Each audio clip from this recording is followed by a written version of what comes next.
Au nom du Père, du Fils et du Saint-Esprit, ainsi soit-il.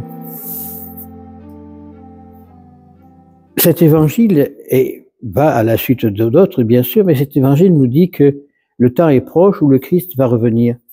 Et quand on voit un petit peu tout ce qui se passe dans ce monde d'aujourd'hui, il y a une quantité de prophètes, entre guillemets, qui se lèvent en disant, attention, la fin du monde est proche, les témoins de Jéhovah, c'était pour l'an 2000, mais l'an 2000 est passé et le monde est encore là. Les autres, c'est dans 2025, dans l'année prochaine. Ce qui arrive, c'est dans les mains de Dieu, nous ne savons pas. Mais ce que nous pouvons savoir, c'est que, oui, il y a des signes à Vancouver qui nous ouvrent la porte à quoi Dieu seul le sait, et nous ne sommes pas Dieu, et nous ne sommes pas dans l'esprit de Dieu pour savoir ce qui va se passer. Mais, à la lumière de cet évangile, et surtout du passage avant, où le Christ dit, on vous dira que je suis là-bas, n'y allez pas, que je suis de l'autre côté, n'y allez pas. Si vous êtes sur la terrasse, ne descendez pas, vous êtes dans la montagne, ne descendez pas dans la plaine, malheur aux femmes qui seront enceintes, etc., etc., car le jugement de Dieu va être terrible. Oui, le jugement de Dieu va être terrible. De plus en plus, tout va mal, parce que chacun tire la couverture à ses pieds, chacun veut être le patron. On le voit, ce qui se passe politiquement en France ou dans les autres pays. Tous veulent commander, tous avoir la première place. Mais malheureux celui qui aura la première place dans ce monde, parce qu'il aura la dernière dans le monde futur. Bienheureux ceux qui sont humbles, ils seront élevés, et les riches seront abaissés. Ça, c'est la doctrine de l'Église, c'est ce que nous a dit le Christ. Et on voit que de plus en plus de gens s'accaparent des biens des autres pour pouvoir être grand, beau et fort. Je vois, moi, je vois pour ces bâtiments que nous avons, les coups de fil, les visites que j'ai, c'est pas ça. L'autre jour, quelqu'un est venu me voir en disant, ah, on veut savoir, on nous a dit que vous étiez mort. Et on voulait savoir qui allait prendre la succession chez vous. Parce que nous sommes là pour vous aider. Enfin, tous veulent s'accaparer du bien des autres. Comme on dit en France, tous sont des coucous. Ils font leur nid dans le lit des autres. Non, eh ben, ça, le Christ nous le dit. Hein? Méfiez-vous de tous ceux qui s'approchent à vous. Alors, ce sont des loups rapaces, habillés en brebis, mais ce sont des loups rapaces. Et plus ça va, plus je m'en aperçois en beaucoup de choses.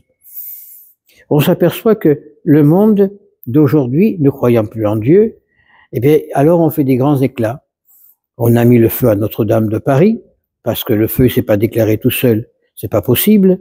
Hein.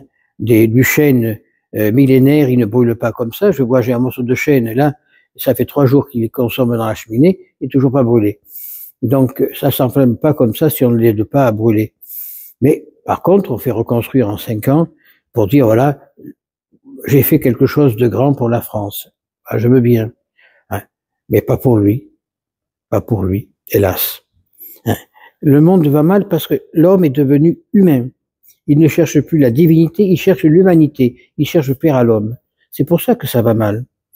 Alors prions Saint Sabbat aujourd'hui, martyr, qui a donné sa vie pour le Christ, qui a suivi l'exemple du Christ jusqu'à la mort, eh bien, que des gens sont capables de s'élever pour dire stop.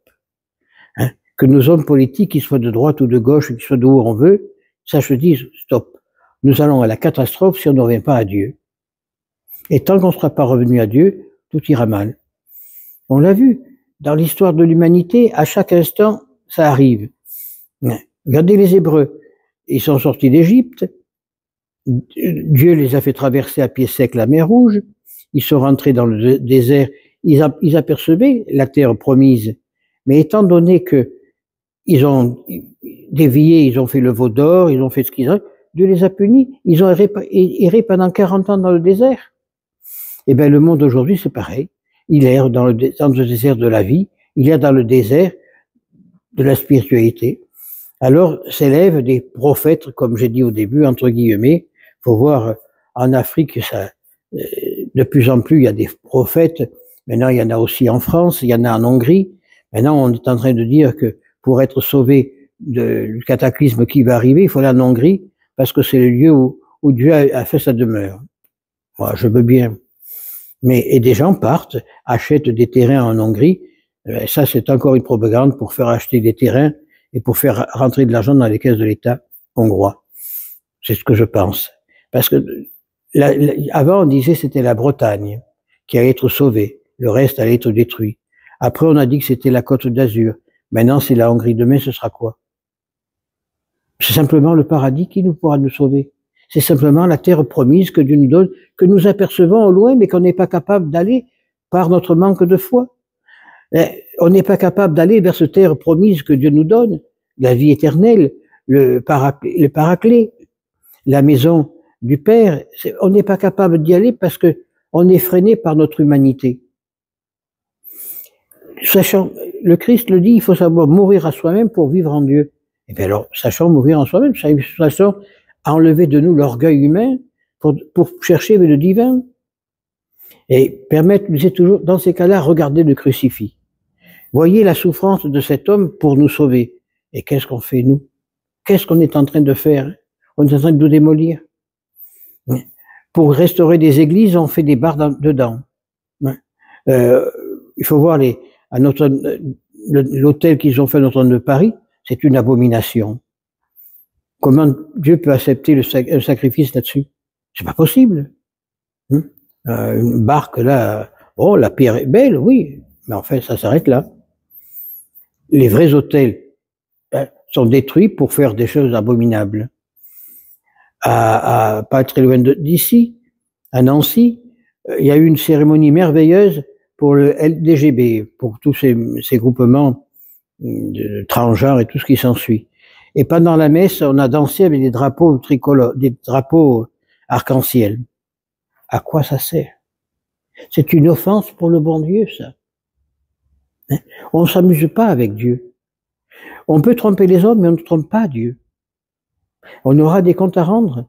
Regardez, dans la tradition, quand on lit la Bible, il est dit que le temple de Jérusalem avait 3 parties. Une partie pour le commun du peuple, une partie pour les prêtres, une partie pour le Saint des Saints, où seul le grand prêtre pouvait rentrer. Et ceux qui rentraient étaient foudroyés. Bon, maintenant, on peut rentrer dans le cœur, on n'est pas foudroyé, mais on est foudroyé au regard de Dieu. Alors, quand on fait tout ce cirque dans les églises d'aujourd'hui, eh bien, on va être foudroyé dans le cœur de Dieu. Et quand on sera là-haut, il va nous dire, je ne vous connais pas. On ne peut pas s'amuser avec Dieu, on ne peut pas s'amuser avec les sacrements. Et ça, tout va mal à cause de ça. On n'a plus de respect en rien.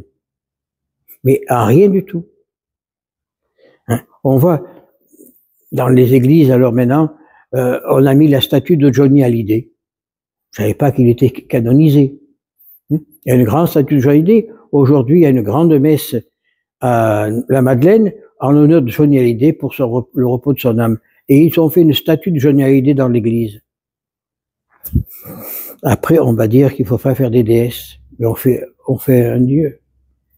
Non, tout va mal à cause de ça. On a perdu toutes les valeurs du sacré, on a tout perdu. Merci Vatican II, merci Bergoglio qui permet tout ça. Quand on voit que, comment peut-on dire que le Coran est un livre saint? Non. Il est pas saint pour les musulmans, il n'est pas saint pour nous. Comment un pape peut-il aller embrasser le Coran? Non. Il n'embrasse pas la Bible, il est toujours assis pendant la Sainte Messe. Enfin, ça n'a pu rien comprendre. Et tout ça, on le retrouve dans les passages de l'Évangile. N'y allez pas, ne descendez pas de la terrasse, restez où vous êtes, attendez que Dieu arrive, mais restez fidèles. Celui qui sera fidèle jusqu'au bout sera sauvé. C'est l'Évangile, c'est pas moi qui le dis. Alors nous, petits troupeaux, et ceux qui m'écoutent à travers ces homélies, restons fidèles à la prière, restons fidèles à la volonté de Dieu. N'allons plus participer à ces messes schismatiques et hérétiques de l'Église Vatican II. Mais trouvons un saint prêtre qui veut être capable de vous dire la vraie messe. Trouvez des saints prêtres qui sont capables de vous guider, comme un berger guide son troupeau. Je n'ai rien contre personne, mais quand je vois célébrer la messe face au peuple, sur une table de cuisine, je dis, mais enfin, c'est pas un berger. Vous avez déjà vu un berger marcher à reculons pour conduire son troupeau? Et s'il y a un trou, il tombe dedans, il fait tomber le troupeau dedans aussi? Non. Le berger, il est devant son troupeau, il conduit le troupeau vers le tabernacle. Mais on n'a plus le tabernacle, on l'a enlevé parce qu'il dérange. Tout ça démontre qu'on a perdu les valeurs fondamentales. Comment voulez-vous que Dieu se réjouisse? Alors oui, il y a un renouveau dans l'Église, heureusement, il fallait un renouveau.